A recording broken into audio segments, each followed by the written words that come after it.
This is the Channel 3 News. Good evening, I'm Kristen Kelly. And I'm Darren Perrin. Heroin is destroying families everywhere.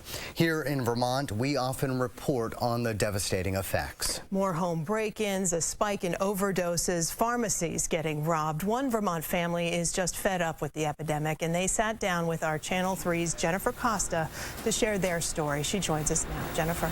Kristen and Darren, addicts don't die pretty deaths. That's what Lori Somerville said when she told me to show her nephew body bag on the news. He's one of more than 24 Vermonters killed this year from opiates.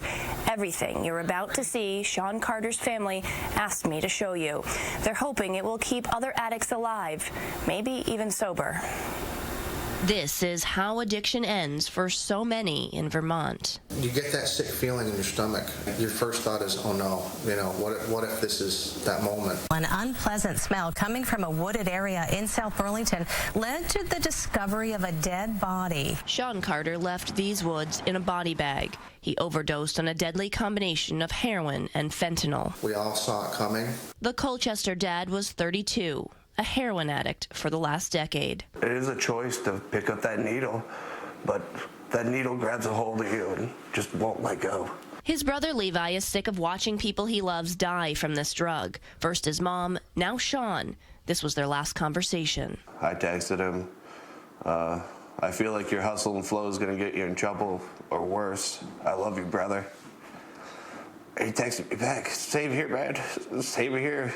Heartbroken and angry, Levi and his family decided to act.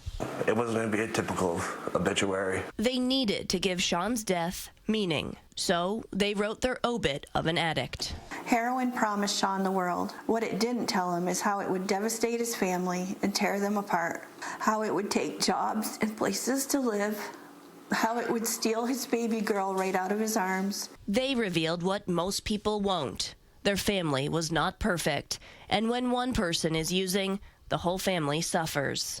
You have to watch it, and knowing that there really is very little that you can do except be there to pick up the pieces when it's over. Ruined lives, overdue bills, broken families. They say there's no shame in admitting it.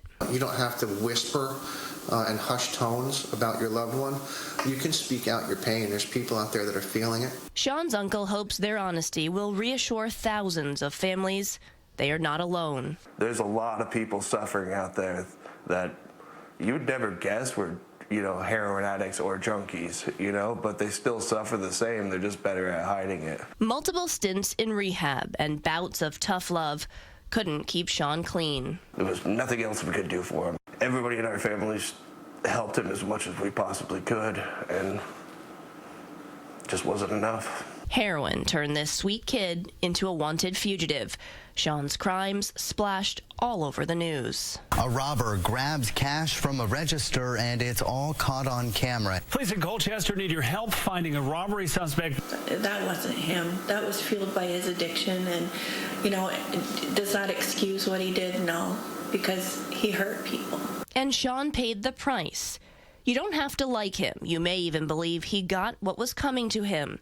But anyone who's ever loved an addict will tell you. My brother knew what he was doing was wrong. He desperately wanted to get help.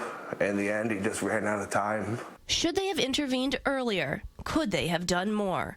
Sean's family says the what-ifs are endless. Their only advice, trust you did your best. It was hard. It was hard to love him, but I never stopped. I loved him every second of his life. A lesson in humanity, a plea for compassion, and a reminder. If heroin or any other substance has you trapped and feeling like there is no way out, you are not alone. Your story doesn't have to end the way that Sean's did. Ask for help. Sean tried to get help. He even succeeded once, staying clean for more than a year. But the pull of this addiction always sucked him back in. His family says they know that they won't solve Vermont's heroin crisis alone, but they believe if they can encourage more people to speak up, those in power will have to pay attention.